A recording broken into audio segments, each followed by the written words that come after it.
Ladies and gentlemen, coming to you from the Colonial Dungeon, this is the Court Martial Podcast! Introducing your host for this evening, he has a bald spot on the top of his head, and he weighs in tonight at a number you don't need to know. He is the Colonial Loudmouth, Sean McCarty! And welcome to an exciting edition of the Court Martial Podcast. I am your Colonial Champion, Sean McCarty, and today we are doing picks 1 through 15 of the Ultimate Fantasy Draft competition that we have put together, and by we, it is not just myself. We also have Skyler Greenberg back on the show, the new booker for a new promotion. How you doing, my friend? I've just been busy answering the phone calls, talking to the scouts. I'm ready to draft my wrestlers. Yes, I've got several cans of Monster here in Josh Agedden's honor, and I just because he could not make the podcast today. He was supposed to be moderator. He might be moderator for the next one, but as we've mentioned, and we'll talk about this in a couple seconds as we get through the draft procedure and how it's going to work and what we've agreed to include and not include. By the way, I just want to point out that Joshua is currently looking for venues for us to hold wrestling in. Yes, right now the options are the Tokyo Dome, Raymond James Stadium, and the Colonial Dungeon. Yeah, and trust me, there's not a whole lot of space in this Colonial Dungeon. I could tell you that. There's things flying around back here. Somebody just threw a chair. It's pretty wild down here.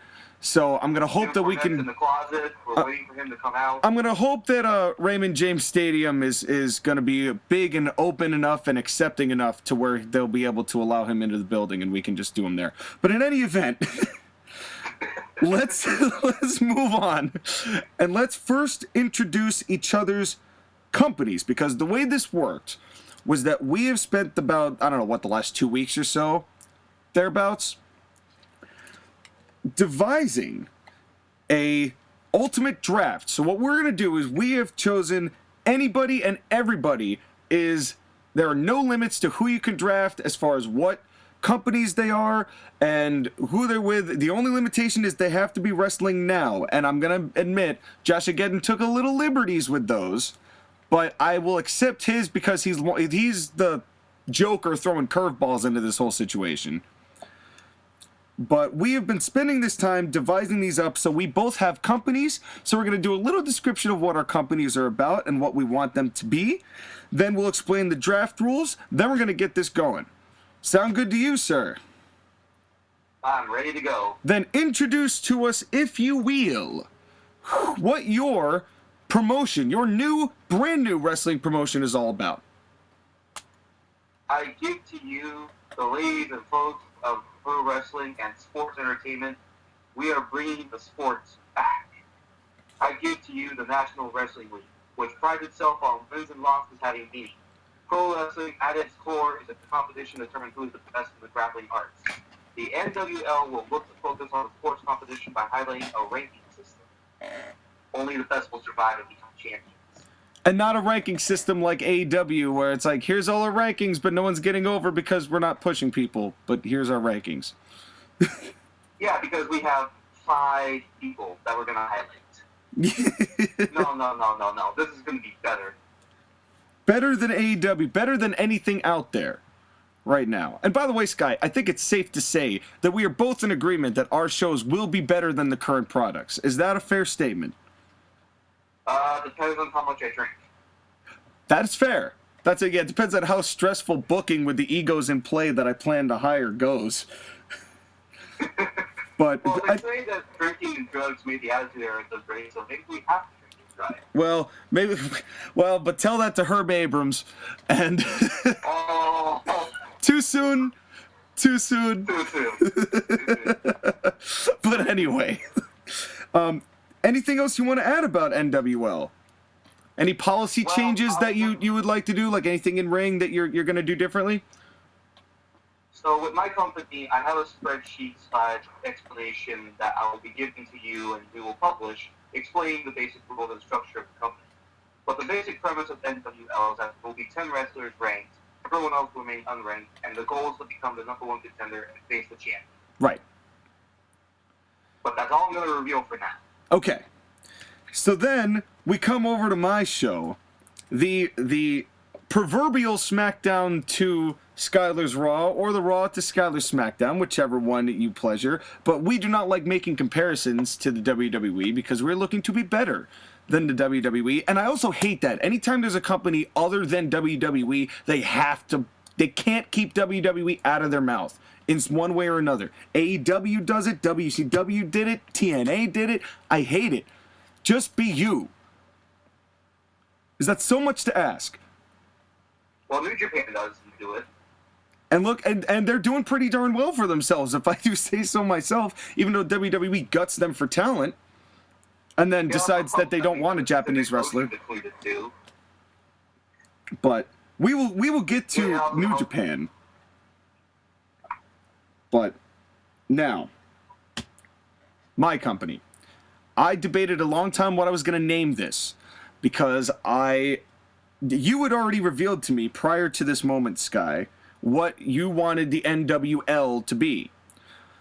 I go for a little more old school approach, but while I keep what you are putting into wrestling the same, I still want it to be the end goal being the world championship and being an athletic competition, and at least the semblance of legitimate competition. And people who take it seriously and look good and work well, and even if their moves in the ring aren't great, can still captivate an audience and put butts in the seats and tickets in the seats. And I thought of the way that it worked before. So I have decided that I am not going to be a national league. I am going to be a territory.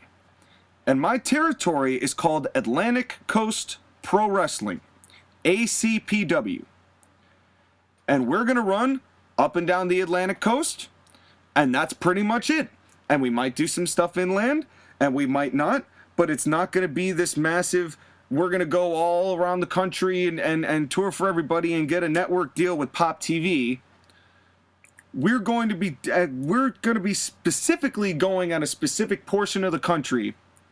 And if it branches out into later stages, that's great. But I want to give people a platform to learn and hone their craft as well as draw us money for it. I want to make you a deal. Would you like me to be your developmental territory? No. You're going to be the East Coast promotion. I'll be the West Coast promotion, and we'll go head-to-head. We can go head-to-head. You know what would be even better than that is doing what the territories used to do, and if somebody's getting stale on my end, I can send them to you, and you can use them and draw money. And if somebody on your side's getting stale, you can call me, and I can use them and draw money. And we can cycle talent and keep everybody fresh, so the wrestling business thrives. Yes, but my wrestlers are better than your wrestlers, so I'm going to have to charge you a bit more. Well, we'll see how it all boils down when the ratings actually start kicking, and just like that, the entire relationship is dead.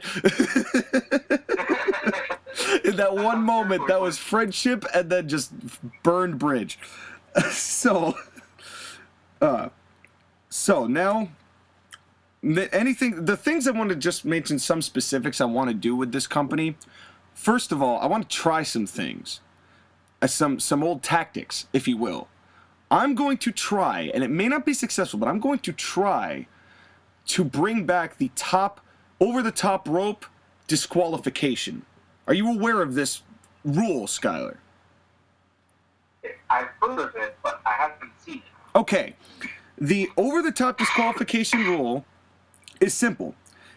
WCW used this a lot. A lot of the territories use this a lot. I know Mid-South did. WWF did not. I think Mid-Atlantic did as well. Basically, it's if you throw your opponent over the top rope and onto the floor deliberately, that is a disqualification. You are not allowed to do that. You can throw them through the ropes, you can throw them under the ropes, but you cannot throw them over the top.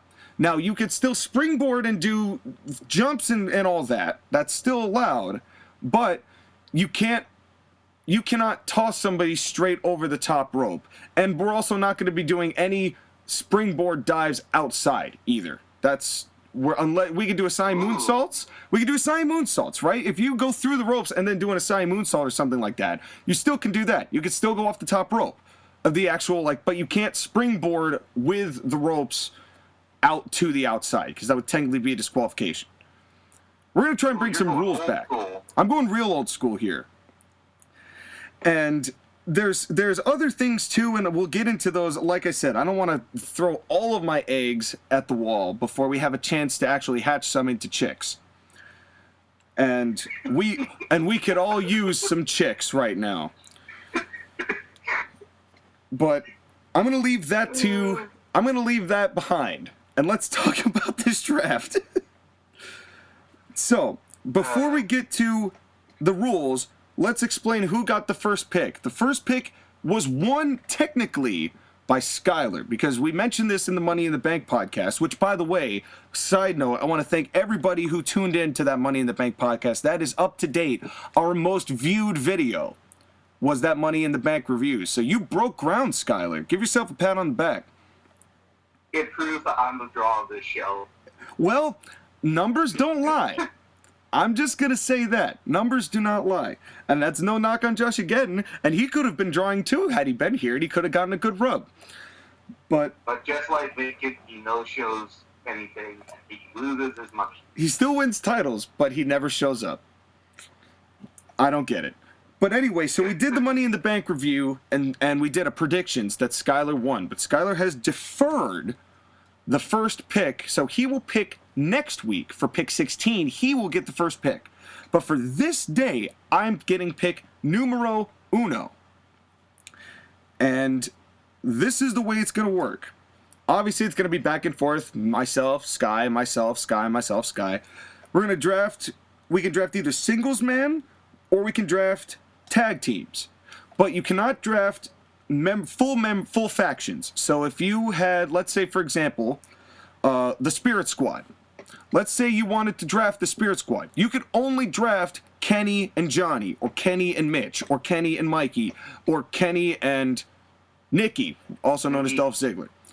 So you can only take 2 of those bunch at a time for your buy. You can pick 2 people out of that whole group. Also, if they have tagged in the past, they are allowed to tag again. So you want to take 2 guys who have at least something of an established tag. You could take them as a duo in your league. You could take any women that you want, obviously. You can have women's tags if you want, if you really want to. But again, they need to have an established relationship with each other first.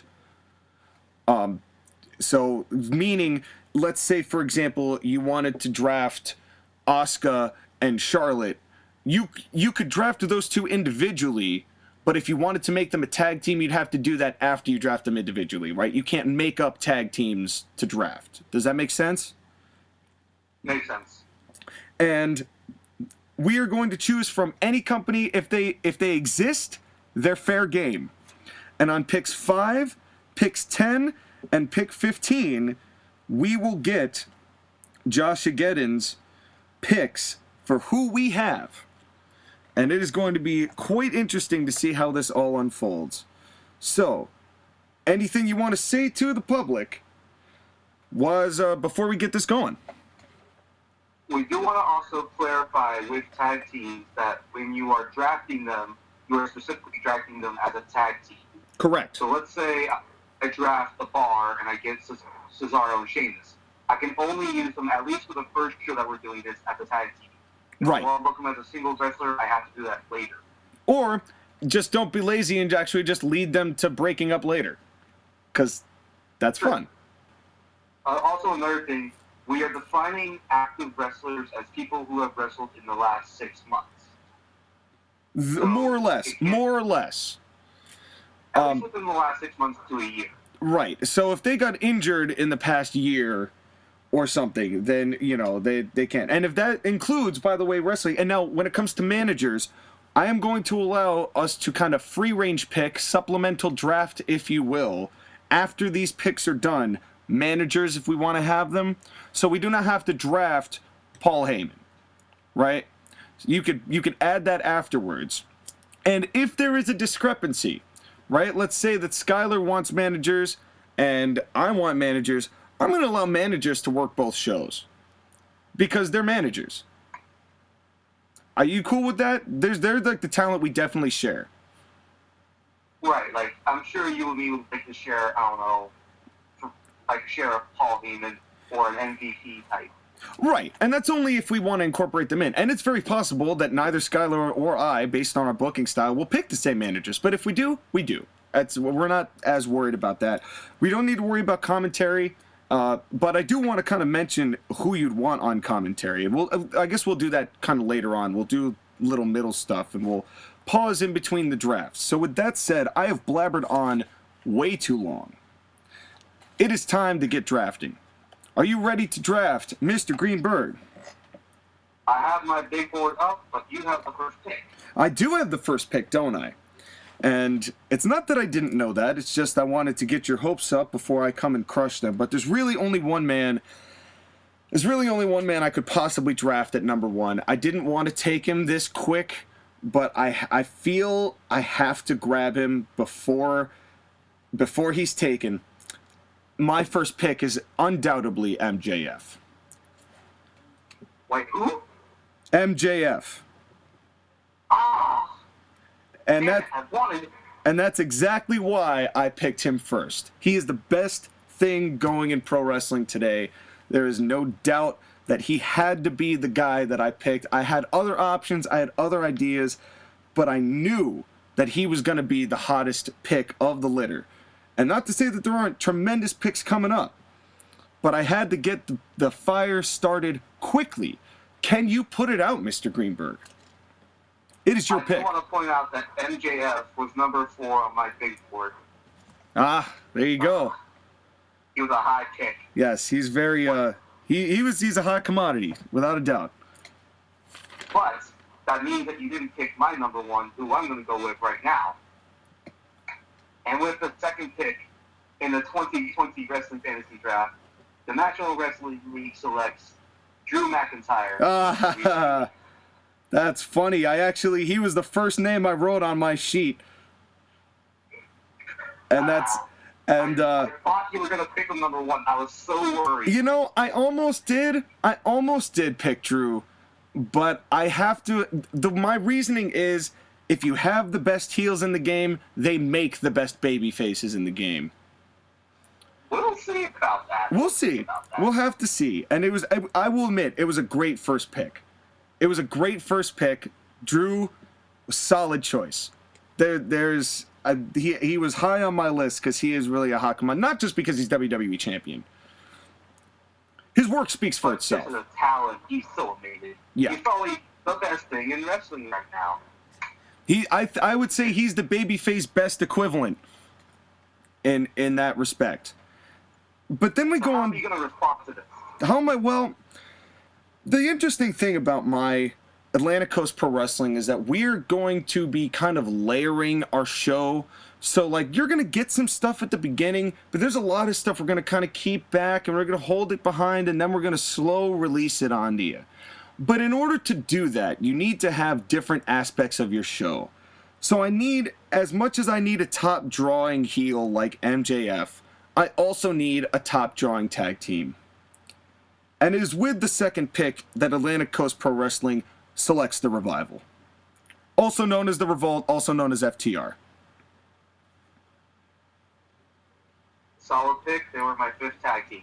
They were a team that I know for a fact that they know how to get it done, and for teams that may not have the kind of knowledge that they do, they're going to help make those tag teams. And if they're heels too, you need a top heel team. That's the guys you go for, at least in my opinion. So here I have taken the 2 top drawing 3-letter anagrammed talents today. How can you possibly respond to this with somebody of equal measure? Let's see here. Scouting the board. Who I want. Oh, okay. I know who I want. I select with the 4th pick in the 2020 Fantasy Wrestling Draft. The National Wrestling League selects AJ Styles. Good pick. WWE. Good pick. AJ was another one who had made my list, as I suspected he would. and he's now I have my top face and my top heel. and he's got some years on him still. Does AJ? I think he's got a few more years before he fully goes. He did say that his last contract, which he signed about a year ago, which is about 3 or 4 years, is going to be his last one. And I heard Ed keeps retire. Well, and it would also, honestly, that'd be perfect for you, Sky, because it gives you some time to use him as a top guy and then be able to groom the next generation, too. So, very good pick. Very good pick. Of course. So, for pick number 3 here, Atlantic Coast Pro Wrestling has really got to keep its foundation as strong as it can, but it also needs some big-name players. And these big-name players are going to really establish themselves as the people to watch. And 2 people have already done that as people to watch, both as a tag team and even more so as individuals, which gives a lot of wiggle room and a lot of room to grow, no matter what capacity they're in, whether it's one is active and the other one who had been years of injuries had to retire and now is managing him, or whatever the case. These 2 guys are what make the show that they're on so interesting to watch. Or at least they did. So with pick number 5, Atlantic Coast Pro Wrestling selects the newly reformed team of DIY. Oh, damn it. I am all about the anagrams today, ladies and gentlemen. I am going straight for 3 letters, and that's all that needs to be said. I would love it if you could do that. Like, just go with wrestlers that only have 3 Just letters. have the whole roster be just 3-lettered anagrams. That'd be something. Yeah, I got to draft Eminem next. Oh, no. Are you going to draft Eminem? Are you going to draft T.J. Perkins? Are you going to draft MVP? Yeah, there's so many. I could go so far into it.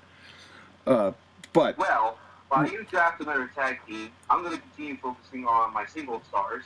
And why not with another guy who truly has broken out and is a bit of a badass?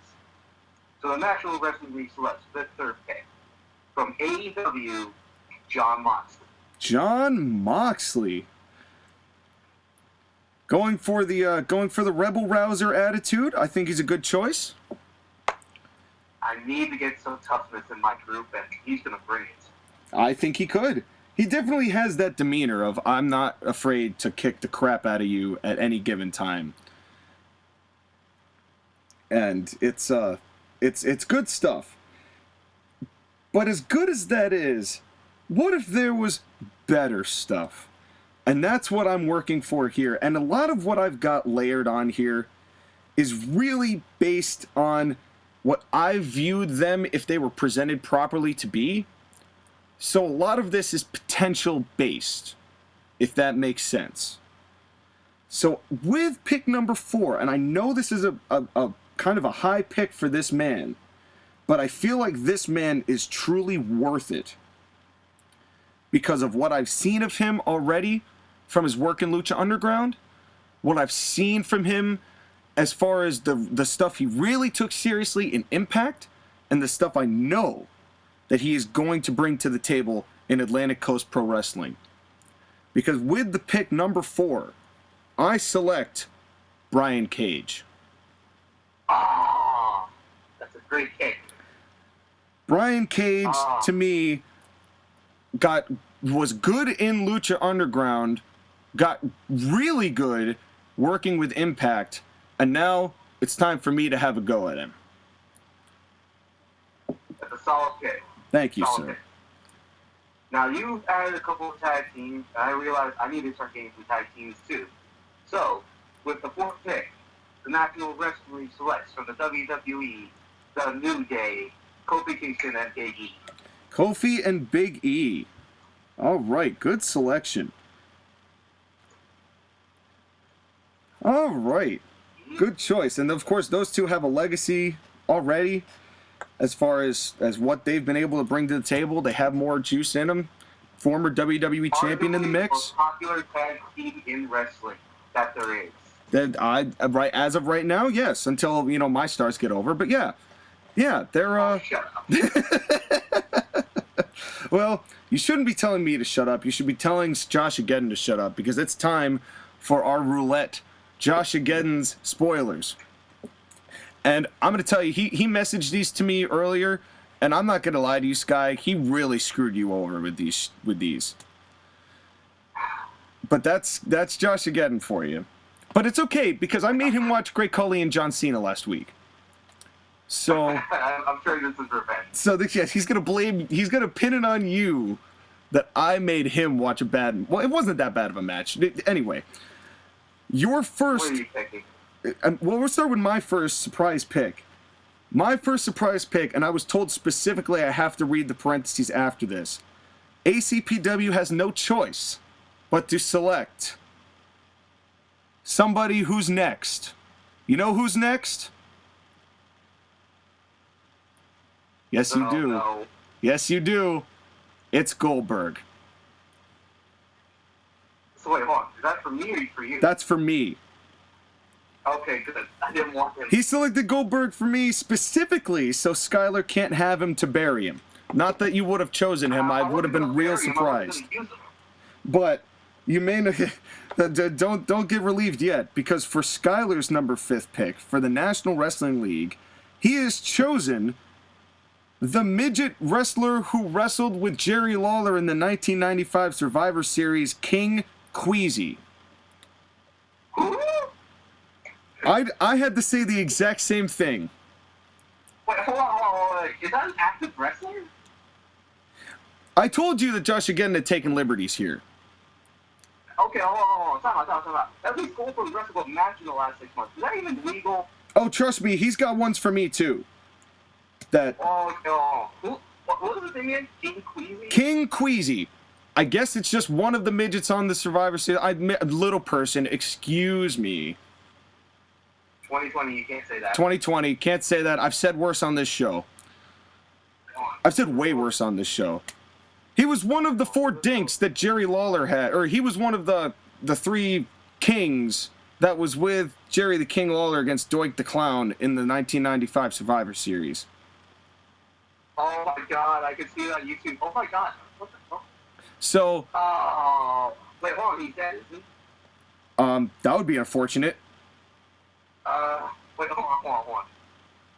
This is, Oh, he's still active in Canada. I damn it, he still counts. Wow. So he's still around. So King Queasy going to Josh National Wrestling League. Sky, he got you on that one, because I didn't know that either. Damn it. Stings. Wait. That stings. So King Queasy. Oh, wait. You Dink the Clown. Oh, just wait. There is another Dink the Clown. There were several Dink the Clowns. There were a lot of dinks. They did a lot of dinky stuff in 95. And here's the thing, though. I've given this guy, I have to book him. Yes, you do. You have to book him. And I have to book my 6th pick. Technically number 5, but for number 6. This guy... I looked at my roster, I looked at who I had, I looked at the good, I looked at the bad, and one of the things I really want to continue to establish is tag teams. Because I do believe still that tag teams can main event shows and be treated like a world title, and people will come to see them. Because it's exciting wrestling. And there's 2 guys who kept tag team wrestling exciting when tag team wrestling was in the absolute pisser. So with pick number 6... as I continue my raid of tag teams, I select The Bar. Solid pick. The tag division that can really fortify itself is going to be a long-term investment. Like Tully and Arn, I believe those 2 are absolutely phenomenal at what they do. I was more invested in both of them as a tag team than I ever was as either as singles wrestlers. The Bar it is.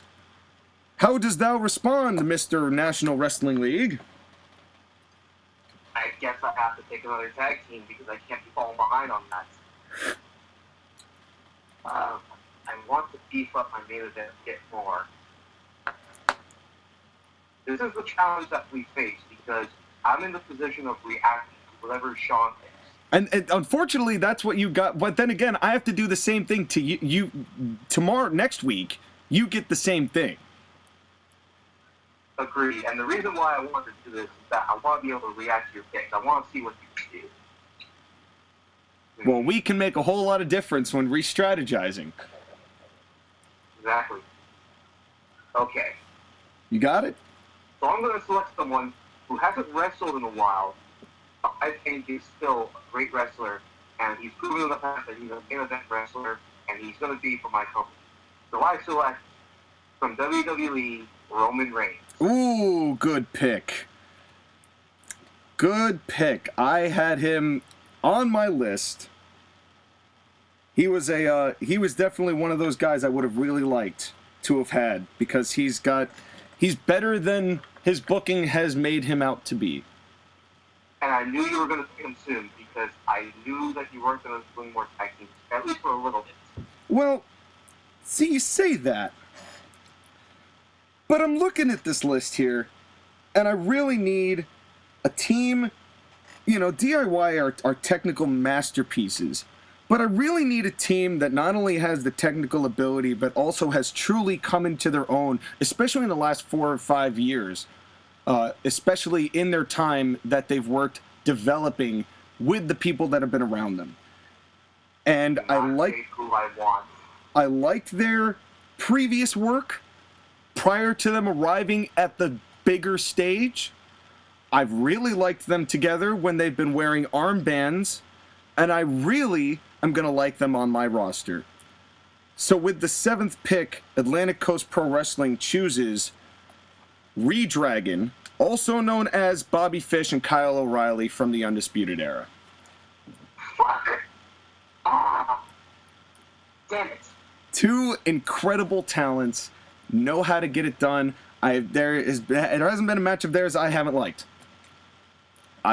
They've got it all, and I'm happy that they've got it all, and I could tell that National Wrestling League over there is not happy. How's it going, buddy?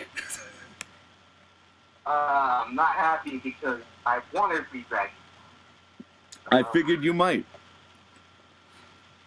But the good thing about wrestling is that there's so many people that you can pick because it's a very wide pool of choosing. Yes. But I'm sure, as you've noticed, there's a set that I need to complete, and I need all 3 members in order to complete this set. So with pick number 7, the National Wrestling League selects Seth Rollins. Seth Rollins. Oh, reforming the Shield. Okay. Or potentially. Or am I, though? Potentially. At least they're all on the same show. Yes, and I was afraid you were going to take one of them. You know, of the 3, if I was going to take any one of them, I would have taken Roman Reigns. And you took Roman Reigns, and I could do without Seth Rollins. He's a PR nightmare, man. Yeah, that's why I left Seth Rollins for last, because I knew you weren't going to pick him. John Moxley, I was kind of iffy on. I thought you were going to take him early. Moxley, the thing is, I like Moxley's spunk, but I don't think that he would fit the model archetype I'd be working for. And maybe that'd be better, like, if we actually, for all intents and purposes, did do a talent exchange, and Moxley got stale on your show for whatever reason. He'd spark something new into us, and I'd give you somebody really valuable for that. I'd let you use, like, Goldberg or something. No way in hell. Goldberg is not coming to my company. Or I'd let you use this guy who is an absolute hoss. Wait. Hold on. Isn't it the Joshua pick? No, that's pick 10. Oh, the Goldberg one? Goldberg was the pick. No. I thought we were at pick 10. Yeah, we're at pick 10. We're at pick 8. My bad. Continue. Sorry. And pick 8 is going to be a guy who is an absolute hoss. Can get it done.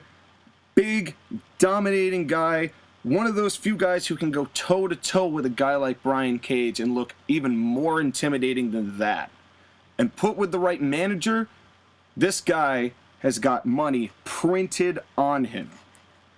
With the 8th pick, Atlantic Coast Pro Wrestling chooses Jeff Cobb. Wow. I That's a very off-the-board pick. I loved him in Lucha Underground. He is capable of such incredible athleticism. He's got such a body. He's got the look. He looks intimidating. If you get the right mouthpiece behind him, that dude is printing money for an athletically competition-based wrestling promotion. I'll have to figure out a way to respond to that. Sure. It's tough because I'm starting to run low on certain guys on my big board.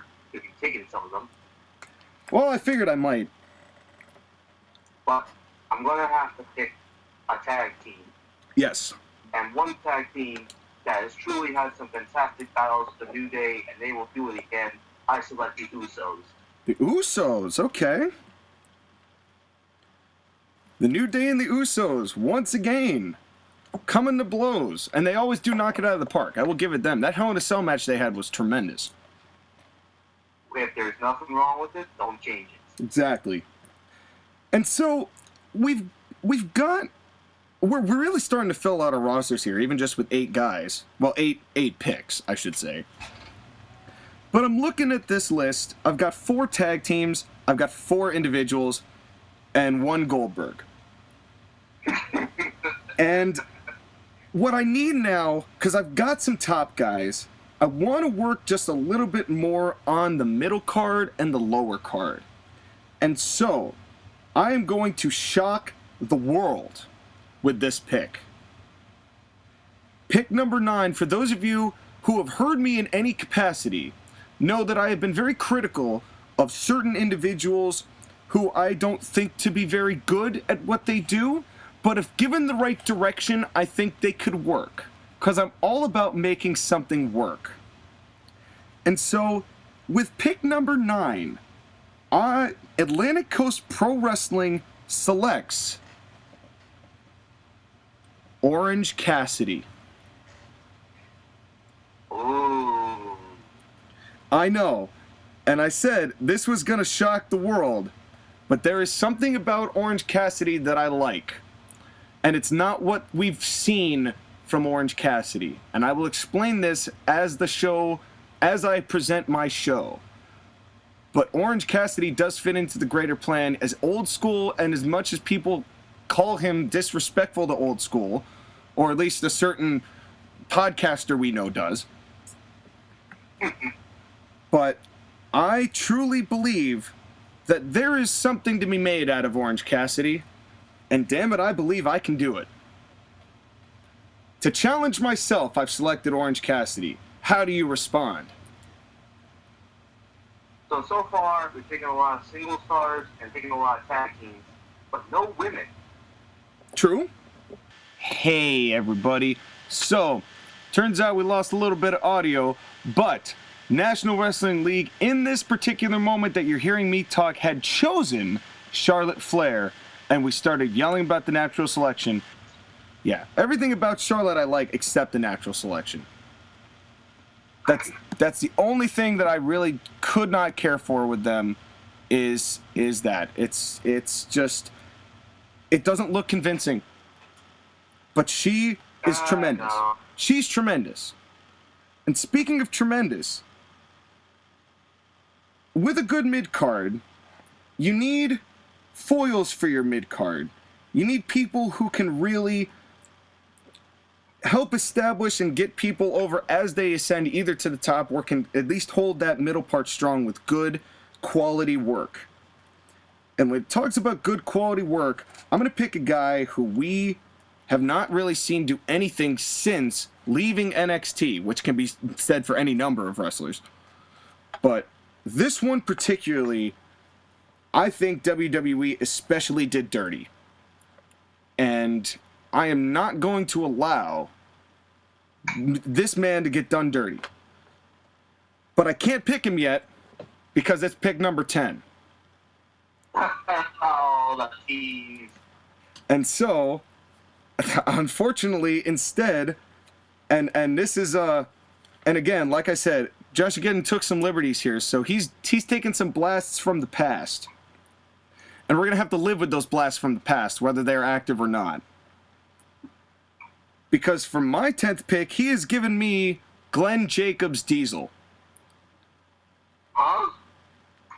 He's giving me fake Diesel. Oh, no. I have gotten fake Diesel that I now have to figure out how I'm going to make that work. And figure out how a guy who's supposed to resemble a truck, but not the original guy who was supposed to resemble a truck. I'm going to figure this out. Oh, no. But you know what? I'd rather have fake Diesel, who I at least know can work because it's Glenn Jacobs, than the man he's given you, Skyler. Because the National Wrestling League, for their 10th pick, has forcibly taken Dink the Clown.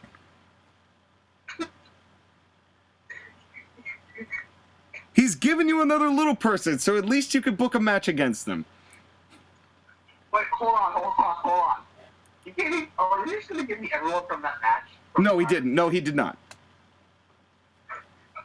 If that's the case, I'm just going to throw that match together again. No, he did not. He only gave you those two. But Josh, again, like usual, ruined my moment because my moment was drafting this man. And with the 11th pick, as we've continued on here, I choose Robert Roode. Interesting. He is a tremendous worker. That was his title reign and his heel turn against James Storm in TNA was one of the few times after Hogan had already gone and done his thing. Not just Hogan, but, you know, when the decline started. He was one of the few people keeping me watching. I love Robert Roode. I love everything he's about. I wish WWE hadn't done absolutely nothing with the man. He deserves more than just an entrance theme. Are you going to change his name back to Bobby? I don't know. I'm not sure yet. I don't like Robert Roode. It doesn't sound good. He was originally Robert Roode, then switched to Bobby Roode, then went back to Robert Roode. We'll see. We'll see. So, I'm going to go a bit off the board with my 11th pick. Mm-hmm. And I'm going to put the tag team, but not one that's currently tagging right now. And I can't wait to hear your reaction, Sean, because I don't know how you're going to feel about this.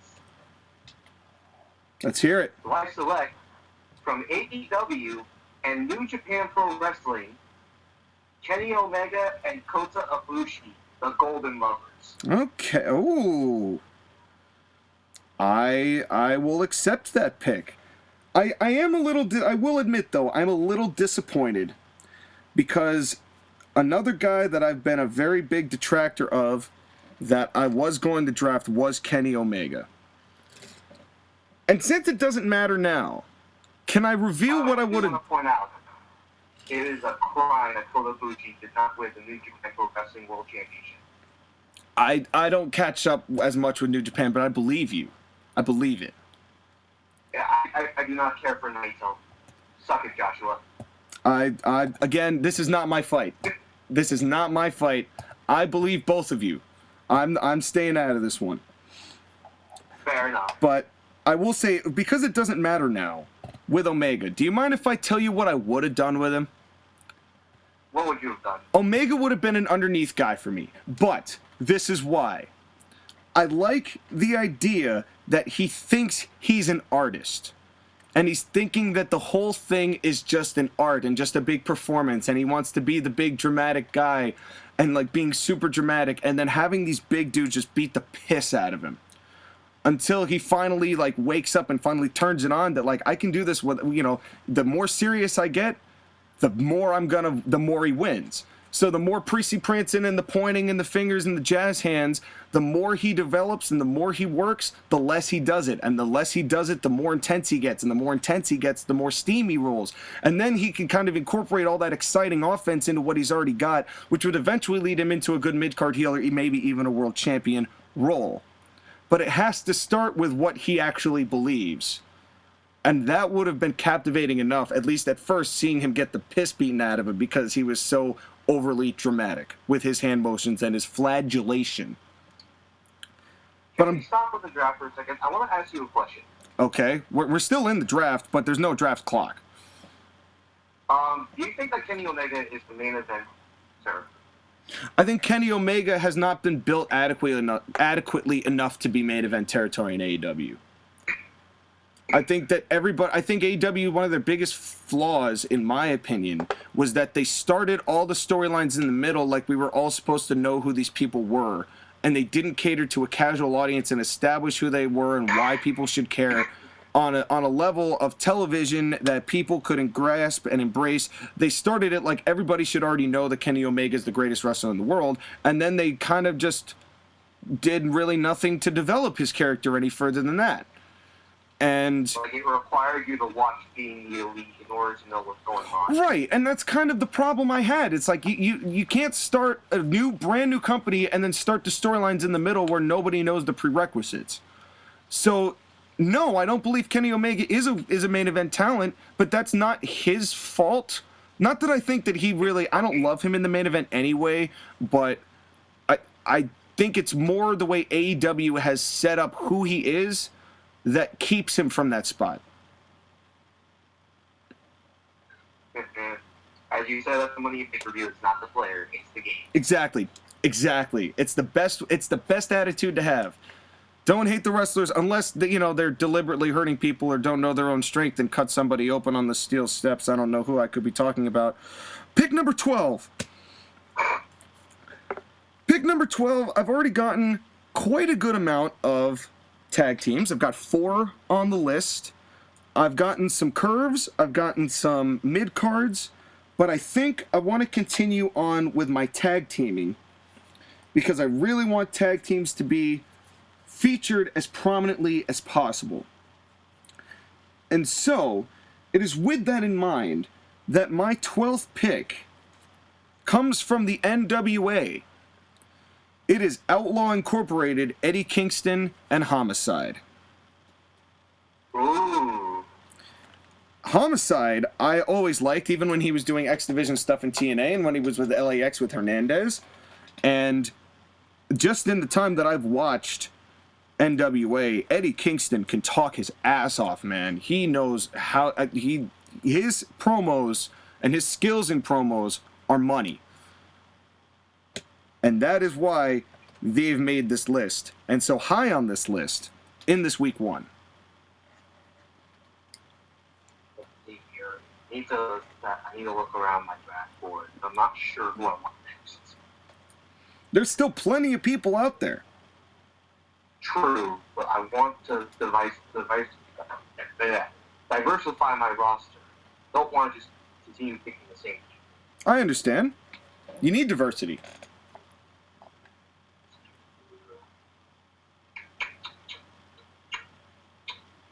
By the way, I will say that I thought for curveballs Joshua was going to do something stupid like give you an Uso and then give me an Uso. No, he would much rather cause us physical pain by choosing the people he's chosen than to come up with something logical like splitting up Usos. I know. This is the mind of Josh again. If y'all didn't understand that from last week's episode. I have to, for some reason, look too little people now. Well, I should just start a little person championship. Well, I gotta say, I'm looking at your roster, Mr. National Wrestling League, and I'm not really seeing anybody big yet. So you're gonna have to pull a big name out of the hat here if you want your company to survive. I don't need big wrestlers in order to survive. I've survived on work break. I survived on talent. And that's why I'm selecting this man, Daniel Bryan. Daniel Bryan, good choice. Another good choice. Another choice I had on my list, in fact. And I figured you were going to take him soon.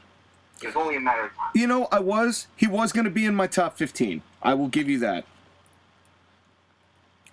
But the thing is, I'm still a little addicted to tag teams right now.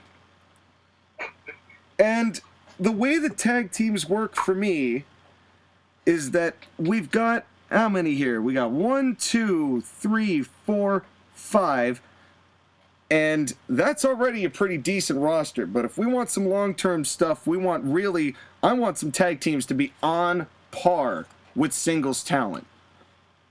And with that said, I'm going to continue my raid of tag team action. And I am going to select with pick number 13 of Atlantic Coast Pro Wrestling, War Machine. Oh. Damn. Once again, another great, or the War Raiders, or the Viking Experience. That. Oh, please, no. War Raiders. But trust me, they're gonna have a decent name. we're not keeping this. No Viking Experience BS, or whatever it is they're doing now. Viking Raiders. But those two are so good. I can't not pick them. I need them on this roster. They're gonna be big names, and they're worth getting. And you're running out of tag teams, sir, because I'm plucking them left and right. You have 6 tag teams. I have 3. But the advantage I know is that you can't keep picking tag teams because if you do so, you're going to leave your singles team untapped. You're right.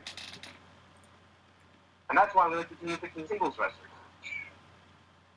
So, with my next pick, I already have my main event stuff, so I should probably work on my big card. I'm going to select someone I see as a future star of this business and has a lot of potential. I select Andrade. Good choice. Hitting that, okay. And you know what? Seeing how this is now reactionary, and I'm going to have to be reactionary next week when we do 16 through 30, and we get the remaining picks. But at the time being, I need somebody who I can rely on to give a little more flash than what we've got right now. Because what we've got right now is the meat and potatoes of pro wrestling here at Atlantic Coast Pro Wrestling. We got the big guys. We got a surprise in Orange Cassidy. We've got fake Diesel. We got Goldberg. We got all of these beefy guys. We got pro wrestling beef at its finest. So I need to diversify it up a little bit. And the best way to diversify is to go with something completely opposite. So with pick number 14 and my last pick of this half of the draft, I choose for Atlantic Coast Pro Wrestling, Ricochet.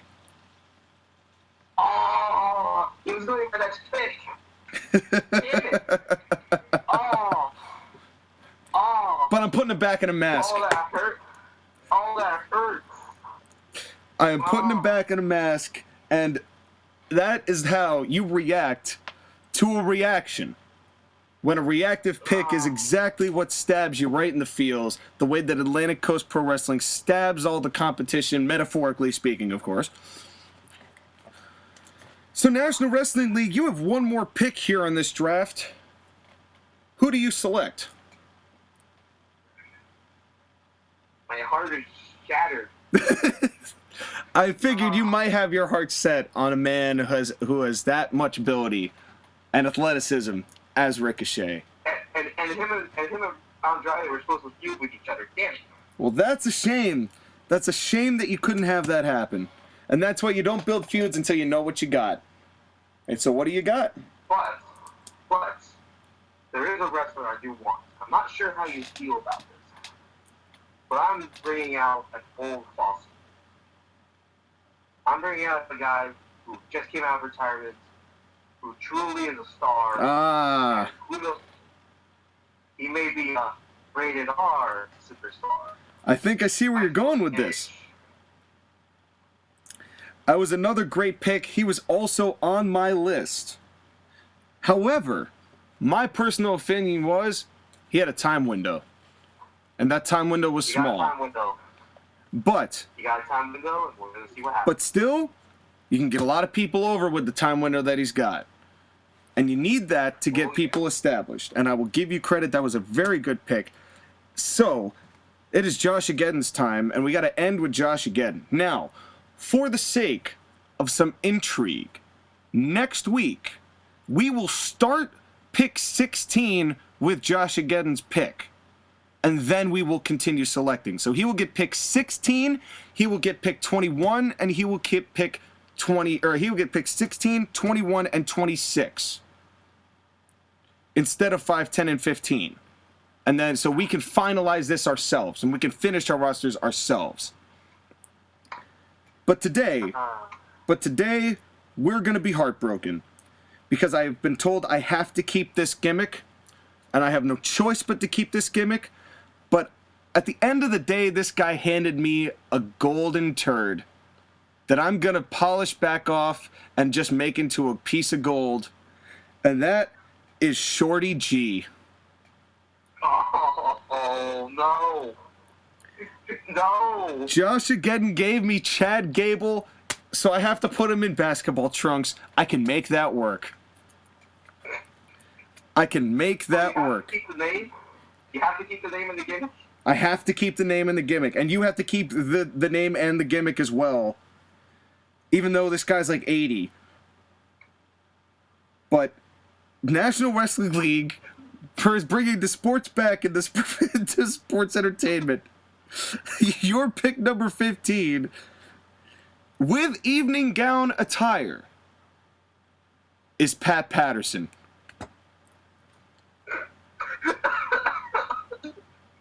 Former 24/7 champion Pat Patterson. Okay, hold on. Do I have to have him as a wrestler? Yes. No. Yes. If I got to book Goldberg, you have to book Pat Patterson. I don't think Goldberg can work. Yeah, but Goldberg is hurting people. I don't care. He works. Well, Pat Patterson works. He can have a 2-minute match. Oh, am I going to do a match? Hey. Pat Patterson could probably wrestle better than you'd give him credit for. He's 80. His bumps might be a little sloppy, but he's 80. Screw it. You can get a couple good matches out of him. Come on. Who doesn't want to see Pat Patterson versus Dink the Clown? Honestly. Honestly. No, I'm not booking them in a second match. Come on. Fuck off. How about a handicap match? King Queasy and Dink the Clown versus Pat Patterson. That's Vince Russo at its absolute finest. So Josh again doing exactly what I asked him to do, which is spoiling the fun. So just to break down what we've done so far. National Wrestling League has on the roster Drew McIntyre, AJ Styles, Jon Moxley, Kofi and Big E the New Day, King Queasy, Roman Reigns, Seth Rollins, the Usos, Charlotte Flair, Dink the Clown, the Golden Lovers, Daniel Bryan, Andrade, Edge, and evening gown toting Pat Patterson. And Atlantic Coast Pro Wrestling, in the same show, in the same time window, has MJF, FTR, DIY, Brian Cage, Goldberg, The Bar, Redragon, Jeff Cobb, Orange Cassidy, Fake Diesel, Robert Roode, Outlaw Inc., War Raiders, Ricochet, and Shorty G. At least he gave you a guy who could wrestle. Yeah, he gave me 3 workers. That's what... I don't know why he did that to you. This is bullshit. But then again, this is only week 1. And he's got 3 more picks, so he could definitely still screw me over. So he could at least give me El Torito. Unfortunately, I wouldn't want to know the mind of Josh again, even if I had the access to it. I think we just gotta let that be an anomaly. But in any event, Next week I'm gonna draft El Torito and Hornswoggle and make a midget decision. Well, now we have to re-strategize as we head into next week, where we have 16 through 30. Skyler, thank you for being on the show. How do you feel after this first half of the draft? I'm happy because I got most of my picks. The only 2 I'm really, really heartbroken about are MJF and Ricochet. But still. Yeah, I bookended you with zingers. The first pick and the last pick I got you on. Yep. But we have some exciting shows left to book. At least, well, we have to get thinking about how we're going to book. But we've got more people to draft, and you're just going to have to tune in next week. And with that said, we are now at our it's time for our first commercial break. So when we get back, early this week, we are going to do a Match of the Week live stream on Tuesday probably. So stay tuned for that. I'm going to post what the match is on the YouTube description of this channel and of this video, so you'll be able to watch it for next video when we do the watch along. Skyler, once again, thank you. National Wrestling League, get those phones calling, get those numbers dialing, and get those rosters ready. And we'll see you next week. Thank you, Skyler, for being on the show. See you next time, folks. See you next time, ladies and gentlemen. With that said, we will be right back.